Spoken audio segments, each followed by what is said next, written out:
Hello guys, ito na naman po tayo. Gagawa po ako ng sauce ng lumpiang sariwa. Ito po yung tubig na yan. Tinansya ko na lang po yung ating lalagyan ko po muna siya ng mantika. Yan, pang lumpiang sariwa po yan guys. Tapos patakan ko siya ng konting ito lang, konting seasoning. Konti lang, ganyan lang. Tapos lagyan natin siya ng konting toyo.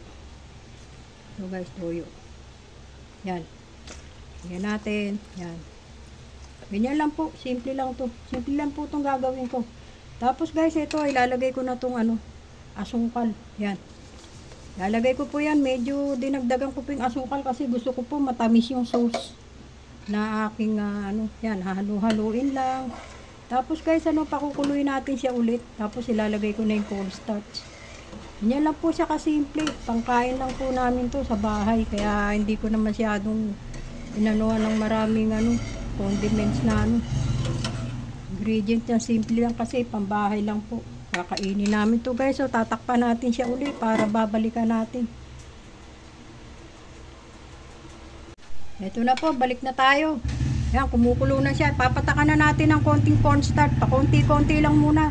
Medyo tatansyahin natin kung okay na yung niya. Kasi baka bigla naman pong lumapot. Yan. Simple lang po itong ginawa ko guys. Kasi pangkain lang po namin to sa bahay dito. Yan. Hindi ko na po masyadong nilagyan ng maraming Yan. Hindi na po ako nagsukat-sukat. Tinansya ko na lang po. Kasi pangkain lang naman po namin dito sa bahay. Hindi naman po panghanda or yun na yung mga pamigay sa mga kapitbahay. Kung pangkain lang po namin dito sa bahay. Parang lalagyan ko pa po siya ng konti. Yan natin. Tansya-tansya lang. Yan, may konting oil siya. Nilagyan ko po. Tapos nilagyan ko siya ng asukal na red. Tapos guys, meron siyang toyo. Yun lang po. Tapos pinatakan ko lang ng konting seasoning. Konti lang po. Ganun lang po nilalagay ko. Pinapatakan ko lang po ng konti. Yung guys, hindi ko na ilalagay yung bawang. Bubukod ko na lang. Kasi ayaw po ng mga kasama ko yung gusto nila malinis yung sauce na Kagaya doon sa ibang restaurant, diba guys? Malinis yung sauce. Ito guys, pwede na po to. Yan yung ganyang kalapot. Kasi pag lumamig po to, lalapot pa po to eh. Titikman natin kung okay yung niya, alat. Kasi lalagyan ko siya ng asin kung Okay, lagyan na lang natin ng asin guys para medyo matabang pa siya. Yan, lagyan ko ng asin. Depende na po kung anong gusto nyo. Kung matabang lang yung tamis or ako medyo matamis po to eh. Kasi gusto ko medyo matamis yung sauce. Para mas masarap kainin. Anyway, minsan-minsan lang naman tayo kumain ng lumpiang sariwa. Ito guys, okay na po siya. Pero parang gusto ko pa siyang dagdagan ng toyo. Yan, konti na lang. Para maglasa siyang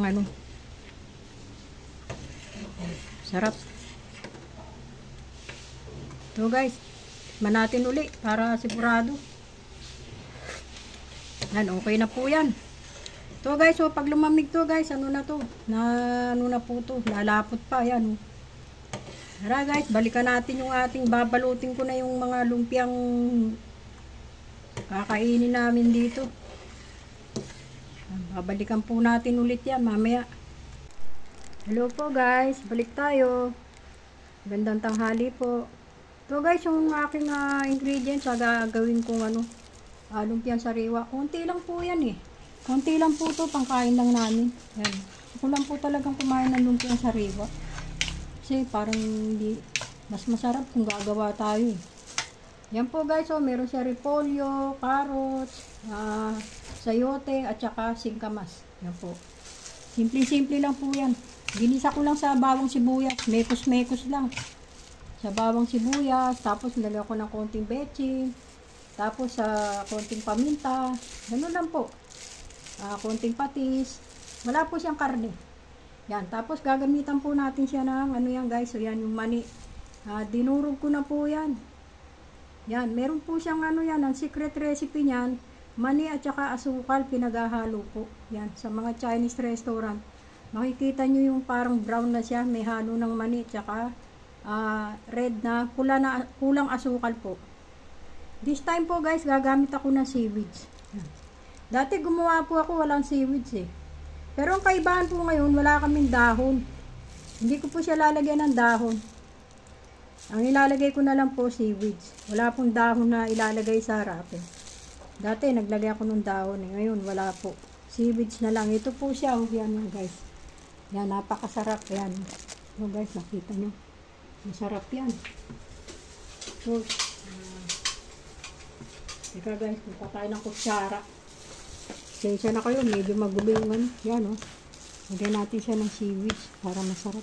Yan guys. Oh.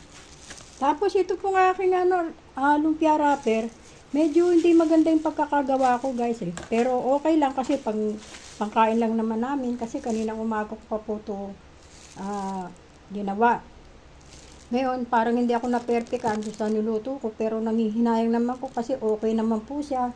Itutuloy ko na lang po, hindi na ako gumawa ng iba. Siyempre, kailangan minsan, di ba, yung para maganda sa video, yung uulitin natin siya. Kung hindi ko na po, kasi sayang po yan. Ito na rin po, yung gagamitin ko kasi okay naman po ang ano niya. Pagkakatimpla ko niyan eh. Tinansya ko na lang po yung flour, tsaka yung cornstarch. Tapos nilagay ko po siya ng 2 itlog, konting tubig, konting oil, konting asin. Yun lang po. Yan. Itutuloy ko na po kasi maayos naman po yung pagkaluto. Kaso minsan hindi siya gano'ng perte kasi medyo marami siyang bukol-bukol. Pero okay na rin po. Yan guys, yan, gagamitan natin siya ng tamis nung ano nating ano. Yun, ito guys, dadaling ko kayo sa ano, pag ginawa kong matamis. Ito guys, oh yan.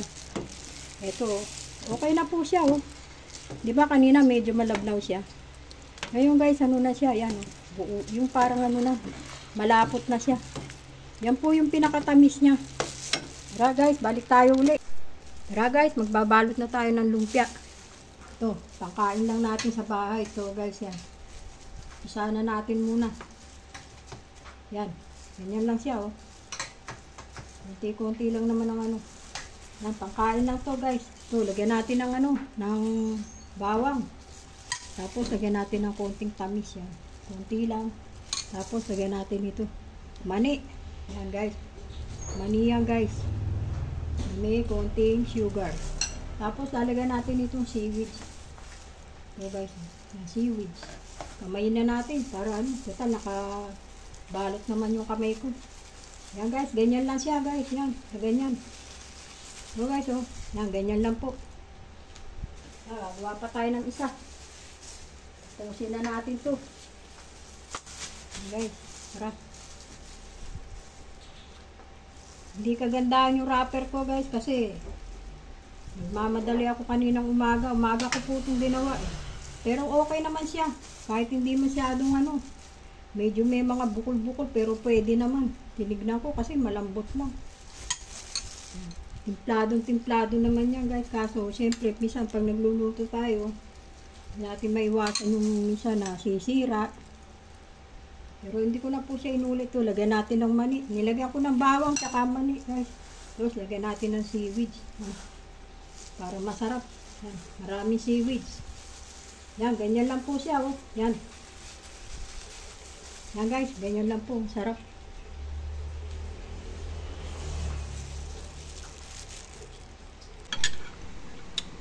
So guys, oh, paubos na yung lumpia. Nakalimutan kong videoan. Sarap guys, oh. Lumpiang sariwa, may seaweed. Yan, oh.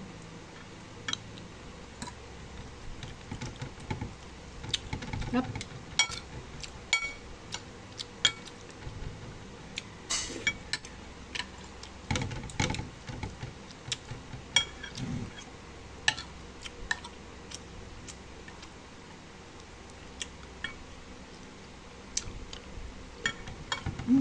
Sarap.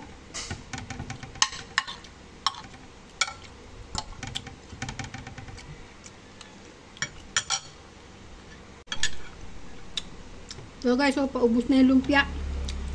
Nakalimutan kong videoan. Sarap guys, oh. Lumpiang sariwa, may seaweed. Yan, oh.